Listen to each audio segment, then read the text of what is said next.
tradition here at Emmanuel, the choosing of what we call star words. This is a concept I borrowed from another pastor, a pastor out in Idaho. And now lots of churches do this. The idea is that you pick a word on the Sunday nearest the day of Epiphany that will guide you through the year ahead, and you put that word on a star. And just as the star of Bethlehem guided the wise men to the place where Jesus lay, the star you choose, we hope, will help you draw closer to God, the God who has made known to us the life and love of Jesus. In some congregations, words are already written on the stars, and worshipers come forward and draw them at random. So you get what you get, as it were.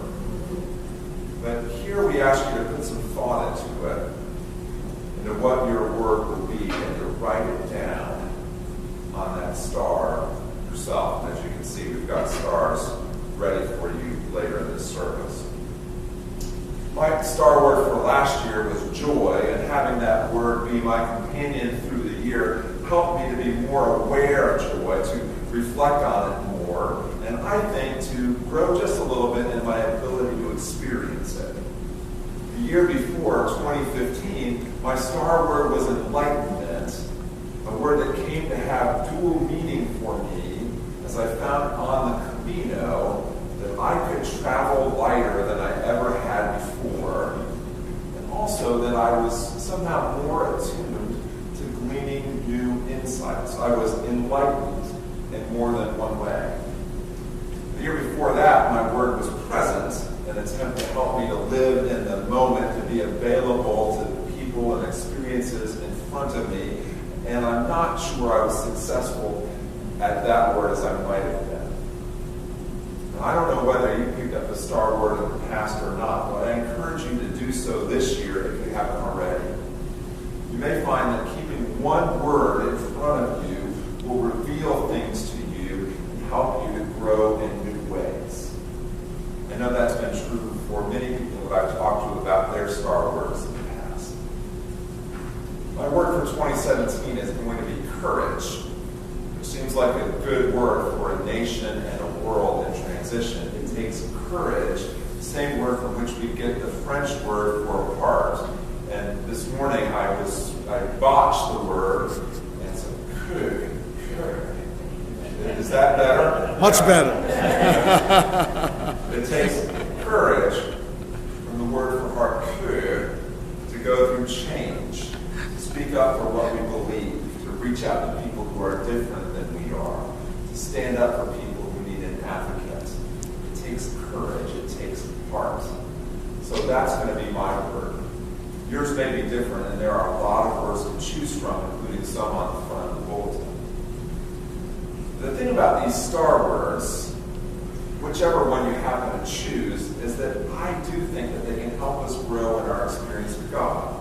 I think they reveal things to us that we haven't yet seen. Pick up on Isaiah's words to the returning exiles that were read earlier.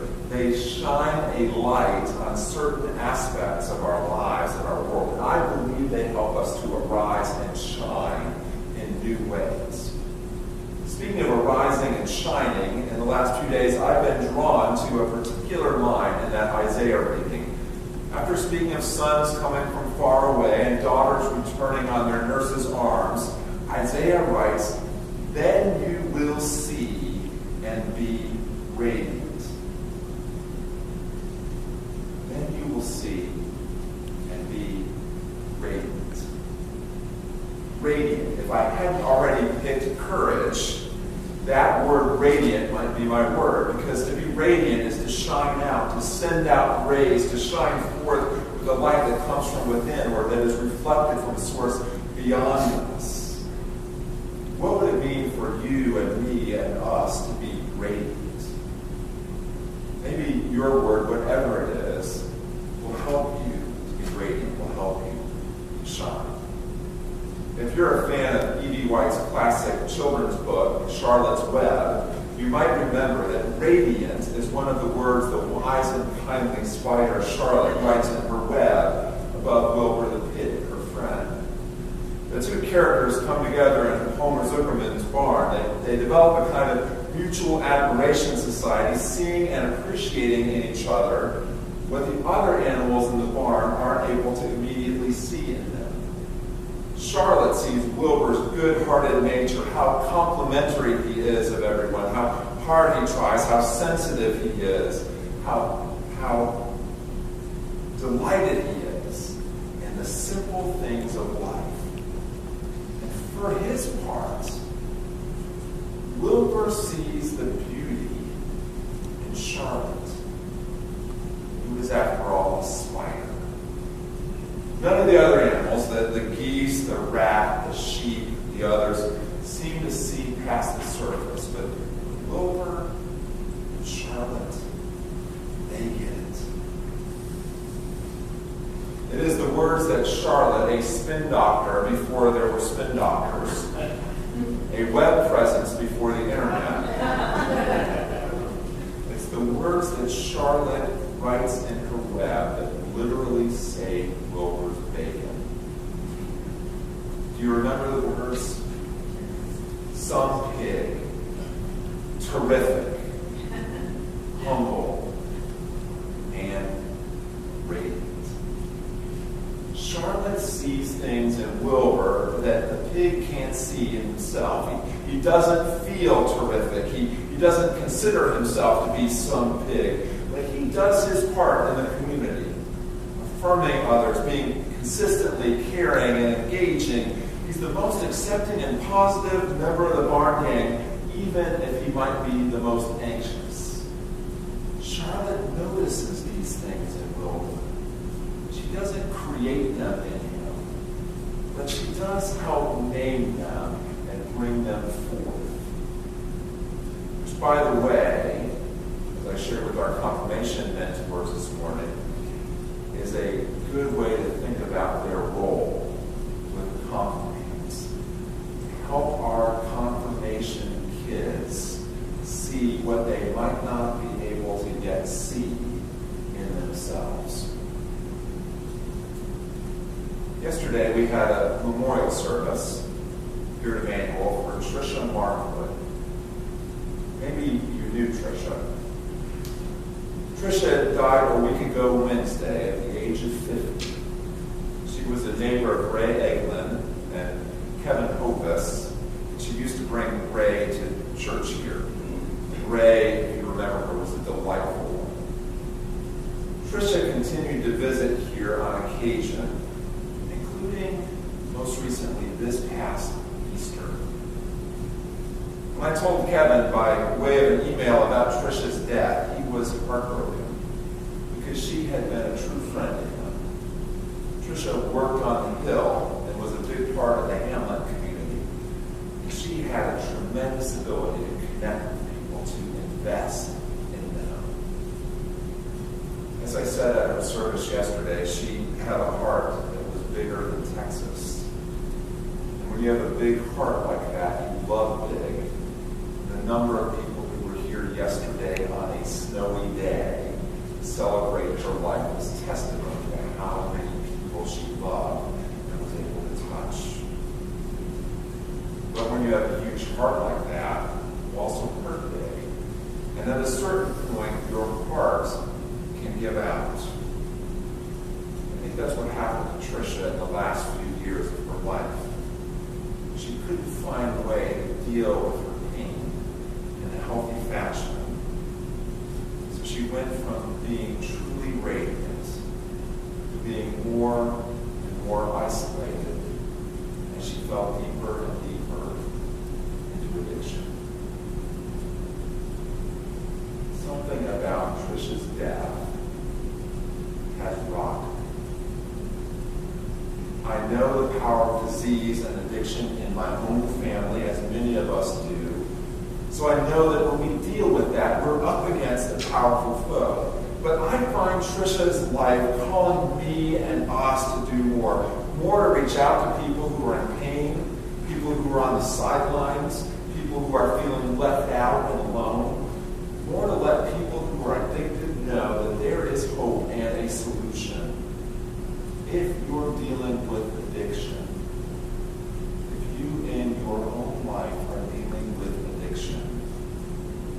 this particular sermon be a star, a dream, and a challenge for you to get help because it's out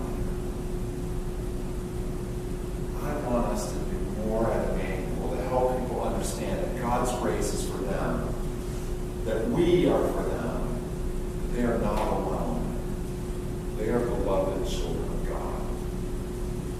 There's a lot of work to be done in our world today. There are big issues of injustice that need to be addressed. There's an ongoing need to work for real peace and understanding between peoples and nations. And part of the work of the church is to step up to those things. There's also pain and loss here. Tending to our nearest neighbors, putting positive energy out into the world, in our corner of it matters too. The little things matter too, and don't forget that. My daughter Martha went to the Presbyterian College Conference down in Montreat in North Carolina this past week. She was with 1,000 other Presbyterian college students from across the country. They were all Presbyterians. Imagine that, 1,000 Presbyterian young adults gathered together in one space. It was amazing. And Martha felt the whole time that she was being urged to be an activist. Be an activist. And there's a place for that. There is a place for that. We need that. But she came home. She said, I heard for Trayvon Martin and Alton Brown and all of the names of people who were mentioned. I do. But I didn't know them. I knew Sidney, my professor at college,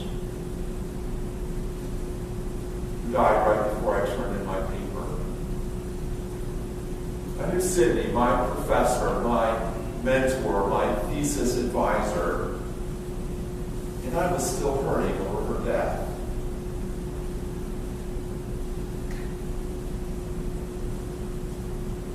I just wanted to know that my pain